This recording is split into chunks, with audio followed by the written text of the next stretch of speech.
Meu nome é Pérola, e desde o primeiro instante em que abri os olhos neste mundo, aprendi que a vida de uma mulher simples sempre será marcada por lutas silenciosas, daquelas que ninguém vê, mas que moldam a alma como o oleiro molda o barro. Naquela manhã específica, o amanhecer parecia diferente, como se o próprio céu estivesse me observando com atenção redobrada. Acordei antes mesmo da luz tocar as frestas da minha janela, sentindo o coração apertado por uma sensação que eu não sabia explicar, mas que reconhecia como um aviso, porque quando Deus quer falar, Ele fala no silêncio. Caminhei até a cozinha com passos lentos, escutando o estalar discreto da madeira sob meus pés. Quando acendi a luz, o cômodo pequeno ganhou vida, meus potes de vidro alinhados com arroz, feijão, temperos, de meus panos de prato coloridos pendurados, a máquina de costura que eu não usava mais tanto, mas que ainda era parte de mim. Coloquei a água para ferver e, enquanto esperava, apoiei as mãos na pia e observei meu reflexo fraco na janela. O rosto marcado pelo tempo, mas também marcado pela fé. Minhas rugas carregavam histórias, perdas, milagres e uma força que nem eu mesma compreendia completamente.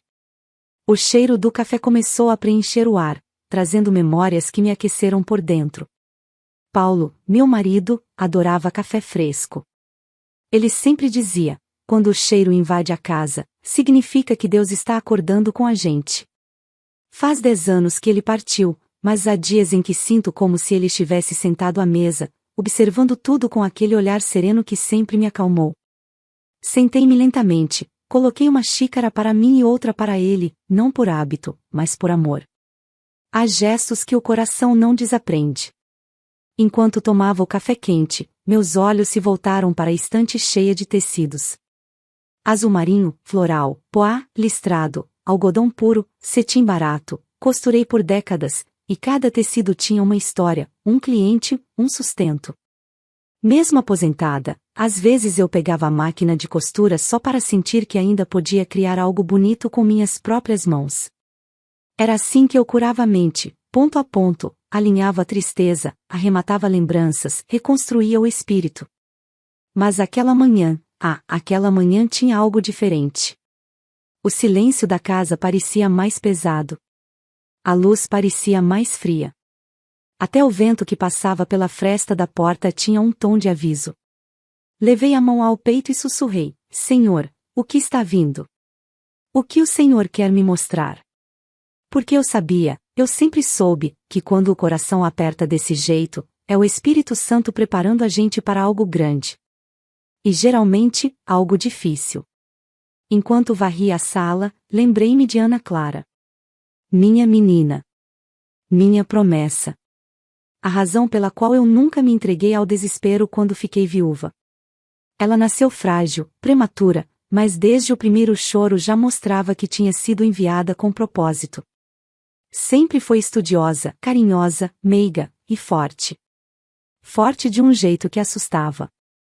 Ela cresceu sendo minha melhor amiga, minha companheira de conversas longas na cozinha, de risadas bobas na sala e de sonhos compartilhados antes de dormir. Minha filha sempre foi o presente mais precioso que Deus me deu. Mas nos últimos meses, algo mudou. Ela vinha me visitar menos. Sua voz ao telefone parecia distante. Sempre inventava desculpas. Mãe, estou ocupada, mãe, depois eu passo aí, mãe, está tudo bem, eu prometo. Mas eu conheço minha filha. Conheço até sua respiração. E havia algo na voz dela, algo como um tremor guardado, um choro engolido, um medo escondido.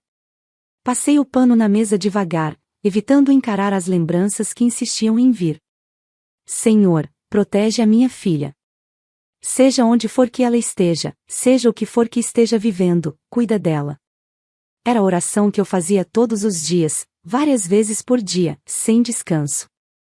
Saí para a varanda e observei o bairro despertando.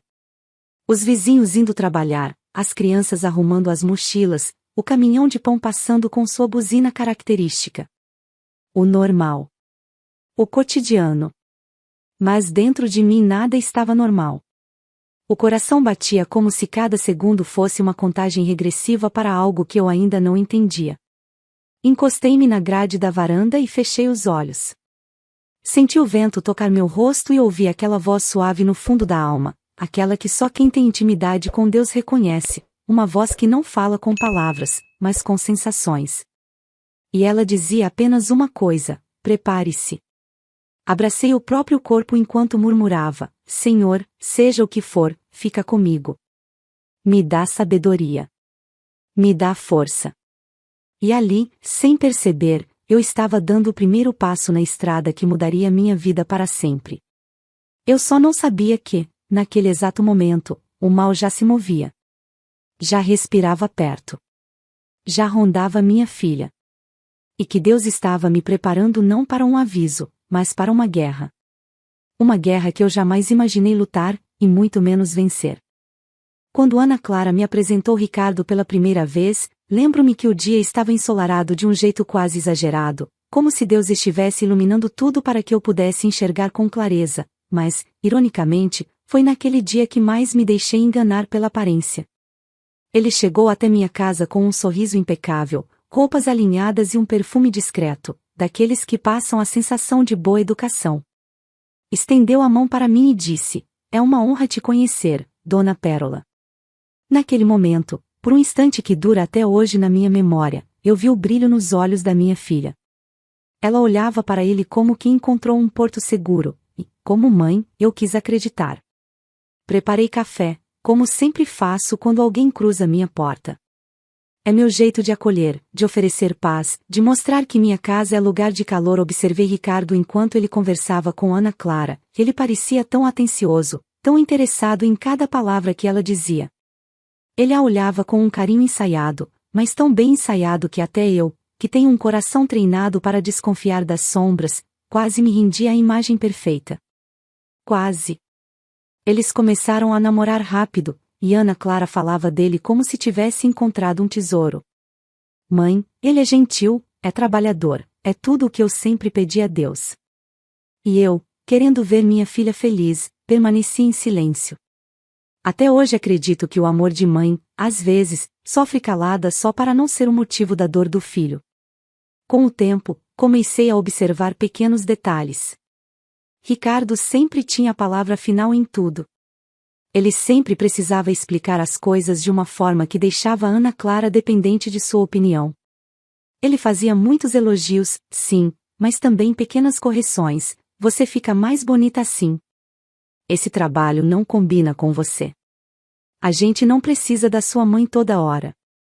Eram frases ditas com suavidade, mas com uma intenção que eu não sabia definir, apenas sentir. Ele não proibia, mas insinuava. Não gritava, mas moldava. A esposa dele, minha futura sogra por tabela, apareceu na nossa vida um pouco depois. Dona Eunice.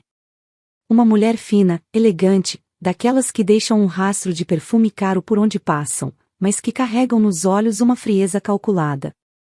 Desde o primeiro instante, percebi que ela olhava para Ana Clara como quem observa um objeto frágil, algo que pode ser moldado, usado e descartado. Ela falava com doçura, mas sempre com uma pontada de veneno escondido entre as palavras. O casamento deles foi pequeno, íntimo, exatamente como Ana Clara queria. Lembro-me de vê-la entrando com aquele vestido simples e delicado que eu mesma costurei. Ela estava linda, com os olhos brilhando de amor e esperança. Quando Ricardo pegou na mão dela e disse: Eu prometo, eu quis acreditar que ele estava falando a verdade. Eu quis tanto acreditar. Porque, naquele momento, minha filha sorria de um jeito que eu não via há anos, e eu não tinha coragem de ser a nuvem que encobriria aquele céu. Na festa, tudo parecia perfeito. Ricardo a tratava com carinho, Dona Eunice parecia cordial e, pela primeira vez, senti uma ponta de tranquilidade. Mas bastou um segundo, um simples segundo, para que minha fé naquela paz começasse a tremer. Enquanto Ana Clara conversava com algumas amigas, vi Ricardo observando tudo com um olhar avaliativo, como se estivesse cuidando para que ela dissesse a coisa certa, agisse da maneira certa, sorrisse da forma certa. E quando ela riu alto demais, vi o maxilar dele travar por um instante. Foi apenas um detalhe. Um gesto rápido, sutil. Mas o suficiente para me fazer desviar o olhar e sentir um arrepio subindo pela minha espinha. O suficiente para me fazer orar em silêncio: Senhor, protege a minha filha. Depois do casamento, Ana Clara parecia feliz, dizendo que tinha encontrado estabilidade, companheirismo e um futuro promissor. Eu a ouvia e sorria, mas dentro de mim algo se encaixava como uma peça invisível, a sensação de que havia algo errado, de que Ricardo era um homem que nunca deixaria de precisar controlar ao redor de si. Mas eu calei. Eu calei porque às vezes as mães percebem tempestades antes de elas chegarem, e mesmo assim esperam que estejam erradas. Eu só não imaginava que aquela tempestade já estava se formando, silenciosa, paciente, e que logo atingiria minha filha com uma força que nenhuma mãe está preparada para ver. A luz que parecia segura, logo se tornaria uma sombra profunda. O tempo passou, e conforme os meses avançavam, eu comecei a notar mudanças tão sutis em Ana Clara que, se eu não fosse mãe, jamais perceberia. No começo, eram apenas pequenos silêncios no telefone. Ligações que antes duravam horas passaram a durar minutos. Quando eu perguntava se estava tudo bem, ela respondia rápido demais: Está, mãe? Está tudo ótimo. Mas aquela voz não era da minha filha. Era uma voz engessada, moldada para parecer feliz. E isso me rasgava por dentro. Lembro-me do dia em que ela veio me visitar usando um casaco grosso, mesmo estando calor. Quando perguntei por quê, ela sorriu de um jeito estranho e disse: Ah, estou com um pouco de frio. Eu não insisti, mas meu olhar ficou preso às mangas longas, como se elas escondessem respostas que eu ainda não tinha permissão de ouvir. Naquele dia, percebi que Ana Clara não estava apenas distante, estava apagada. O brilho natural do olhar dela, aquele brilho que sempre teve desde pequena, estava se tornando uma lembrança. Com o passar das semanas, novos sinais começaram a surgir. Ela parou de usar certas roupas que amava. Parou de ver as amigas. Parou até de comentar sobre as séries que gostava de assistir comigo. Quando eu tentava puxar assunto, ela sempre olhava para os lados, como se tivesse medo de alguém estar ouvindo. Certa vez, durante uma ligação, ouvi ao fundo uma voz masculina, fria e impaciente. Logo em seguida, ela desligou dizendo: Mãe, depois te ligo. Eu fiquei parada ali, com o celular na mão, sentindo o silêncio da casa me cercar como uma denúncia. Também notei mudanças no comportamento dela quando falávamos de Dona Eunice. Antes, Ana Clara tentava parecer animada, como se quisesse me convencer de que a sogra era boa companhia. Mas, pouco a pouco, ela passou a se contradizer. Um dia dizia que Dona Eunice era super gentil.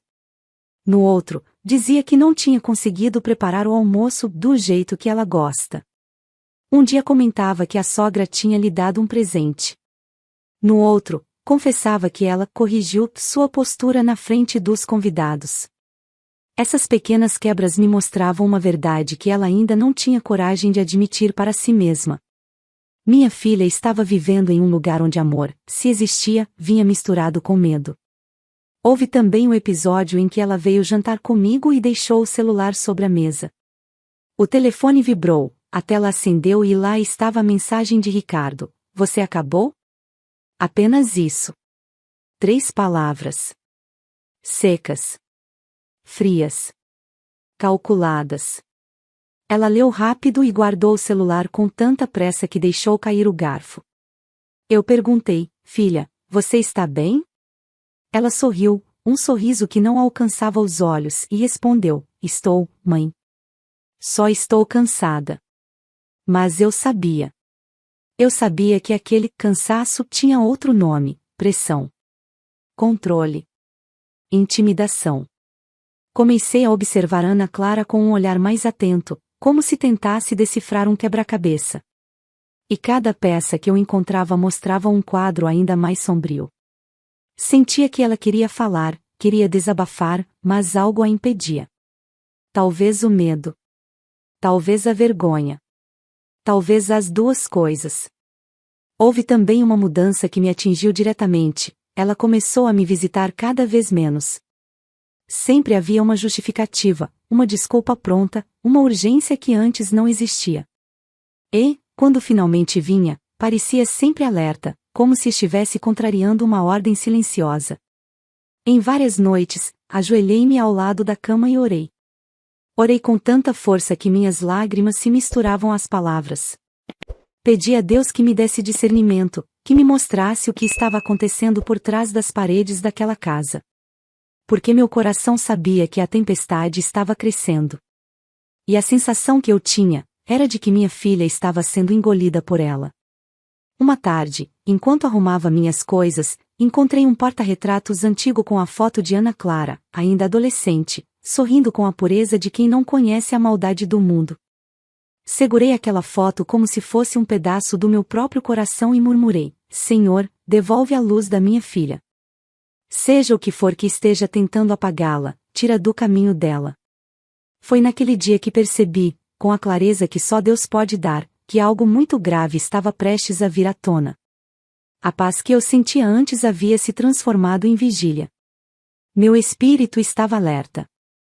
E, no fundo da alma, eu sabia, o mal estava se aproximando, e eu precisaria estar pronta para enfrentá-lo. Mas, como sempre, eu não imaginava o tamanho da escuridão que já rondava Ana Clara, nem a força que eu precisaria invocar para salvá-la. Os dias seguintes começaram a carregar um peso que eu não sabia explicar, uma espécie de angústia que se sentava comigo à mesa, caminhava comigo pela casa e até me acompanhava enquanto eu tentava costurar para distrair a mente. Ali enroscava, a agulha falhava, e o tecido parecia escapar dos meus dedos, como se o próprio ambiente ao meu redor tentasse me avisar que algo estava profundamente errado. E eu sentia. Sentia como se um fio invisível me puxasse o coração para longe, para algum lugar onde minha filha estava sofrendo sem me contar. O telefone, que antes tocava quase todos os dias, agora permanecia silencioso. Eu pegava o aparelho, olhava a tela e suspirava, esperando por uma ligação que nunca vinha. Enviava mensagens simples, apenas para ouvir a voz dela, mas o tempo passava, minutos viravam horas, horas viravam noites inteiras, e a resposta não chegava. Até que, quando chegava, vinha fria, curta, quase automática. Mãe, depois te ligo. Está tudo bem. Estou ocupada. Palavras que mais pareciam muros do que pontes. Comecei a viver um ciclo estranho. De madrugada, eu acordava sobressaltada, com a sensação de que havia escutado alguém chamar meu nome. Acendia a luz, olhava pela janela, pelas portas, pela casa inteira, nada. Mas o coração continuava batendo rápido, como se tivesse visto um pesadelo que eu não lembrava. Sentia um aperto tão forte que precisei, mais de uma vez, ajoelhar-me na sala escura e orar com a alma rasgada: Senhor, guarda minha filha onde quer que ela esteja. Certo dia, após 2 semanas sem vê-la, eu decidi ligar. Não uma, mas várias vezes. A cada tentativa, uma voz eletrônica respondia que o telefone estava desligado ou fora de área. Meu corpo inteiro gelou de preocupação, e eu fiquei encarando a parede como se ela pudesse me oferecer respostas. Foi quando decidi tentar falar com Ricardo. Ele atendeu na terceira chamada, com uma voz impaciente: ela está ocupada. Mais tarde eu faço ela te ligar. E desligou antes mesmo que eu pudesse questionar. Aquela resposta, seca, áspera, me atingiu como um estalo. Minha intuição, aquela que sempre caminhou comigo, gritou tão alto que parecia ecoar pelos corredores da casa.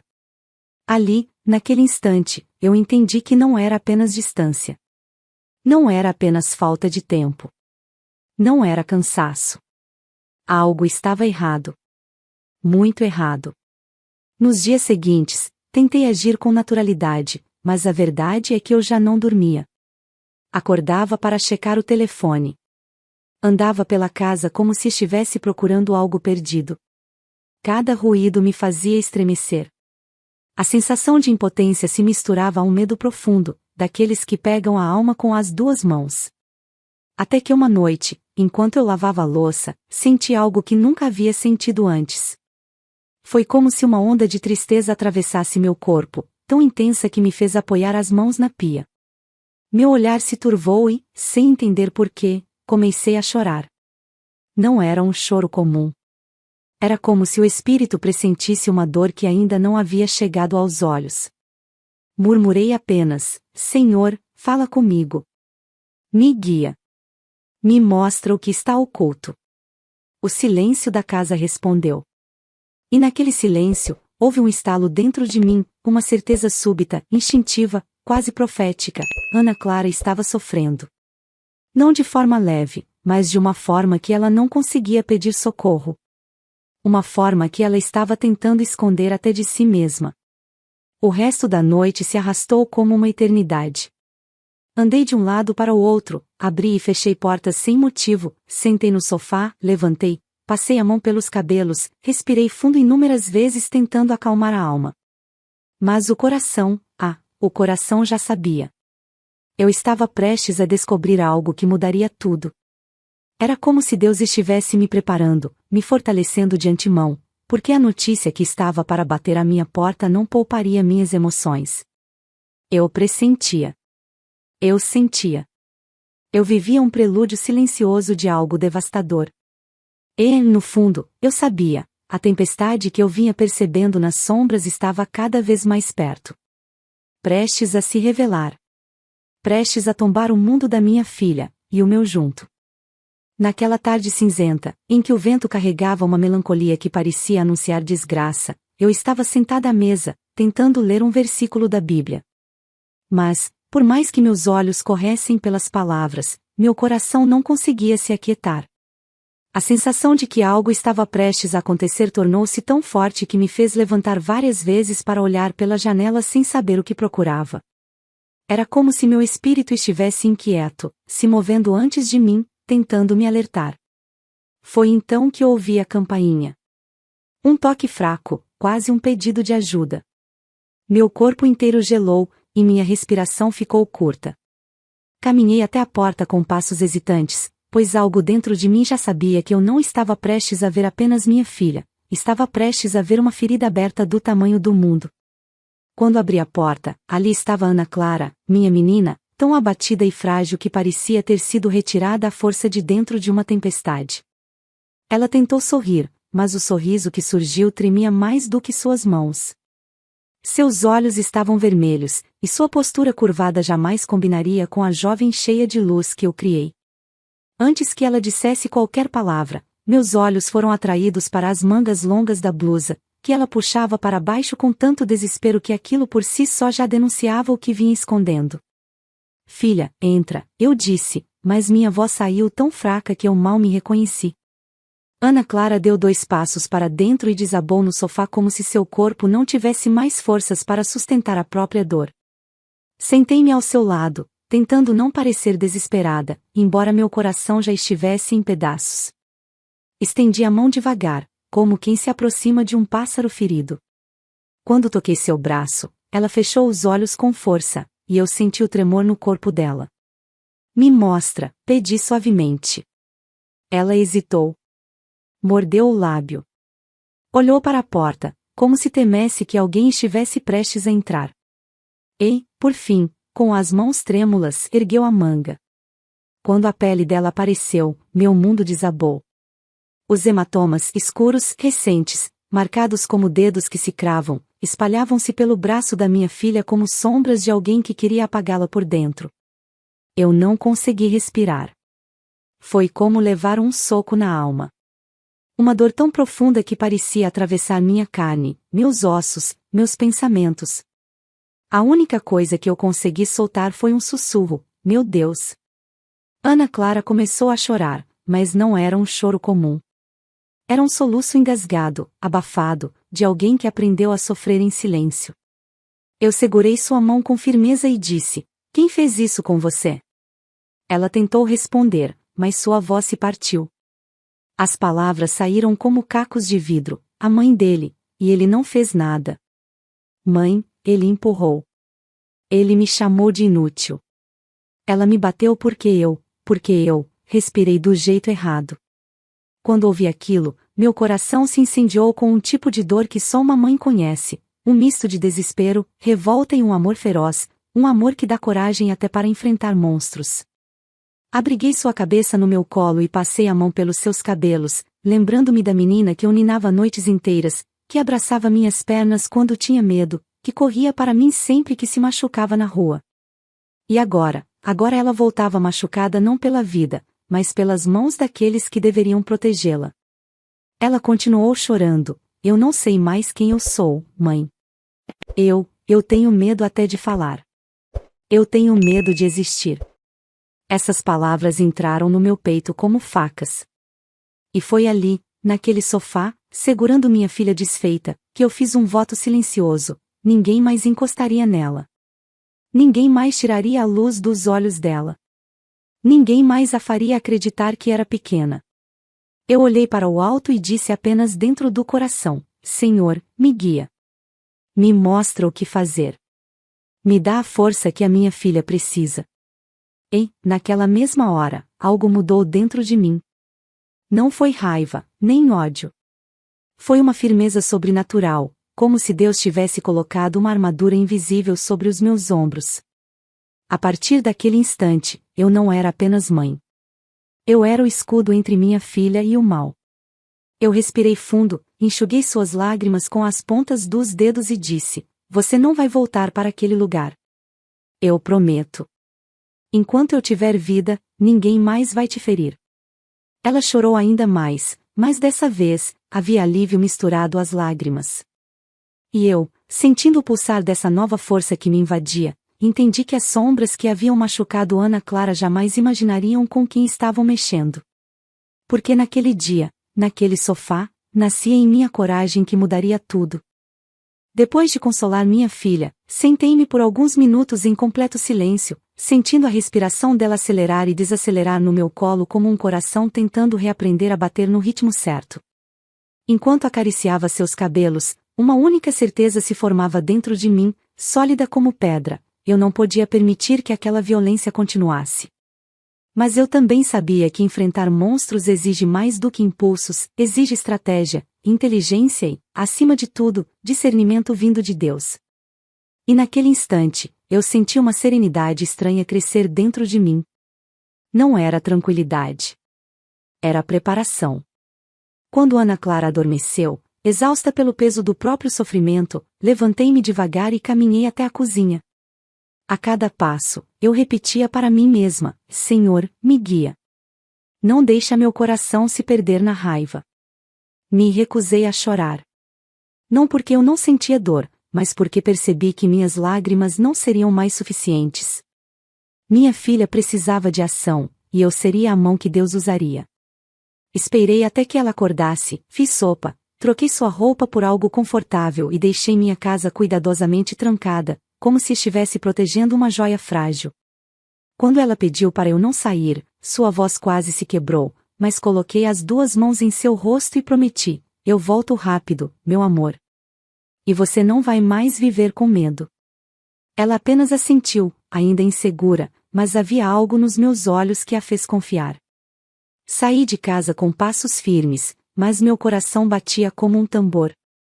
O céu estava nublado, e o vento soprava forte, levantando as folhas da rua, como se a natureza reconhecesse que algo estava prestes a acontecer.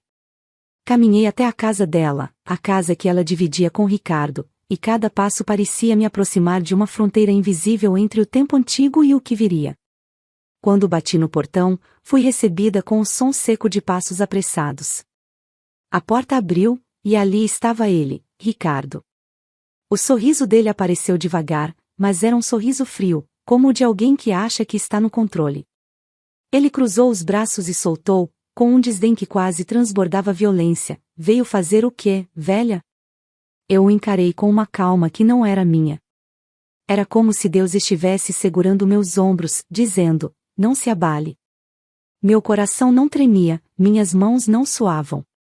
Pela primeira vez, eu compreendi que o silêncio pode ser mais poderoso do que qualquer grito.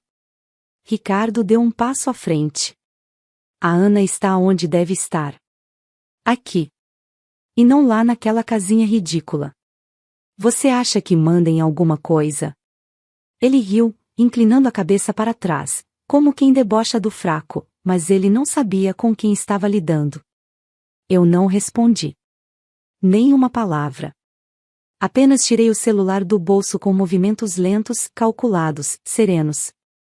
Ele franziu a testa, confuso, ainda acreditando que tinha vantagem. Talvez esperasse um escândalo, uma discussão, um ataque emocional. Não esperava aquilo. Abri a câmera e, sem desviar o olhar, mostrei na tela a foto que havia tirado dos hematomas no braço de Ana Clara. Os dedos marcados. A força. A covardia. Ricardo se calou por um instante. Foi rápido, mas eu vi. Um microsegundo de hesitação.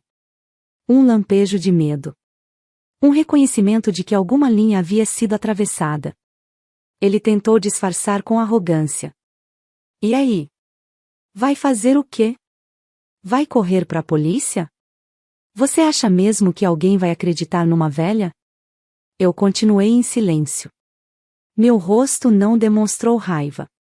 Nem pânico. Apenas certeza. E foi nesse silêncio que ele começou a perder. Pressionei o botão.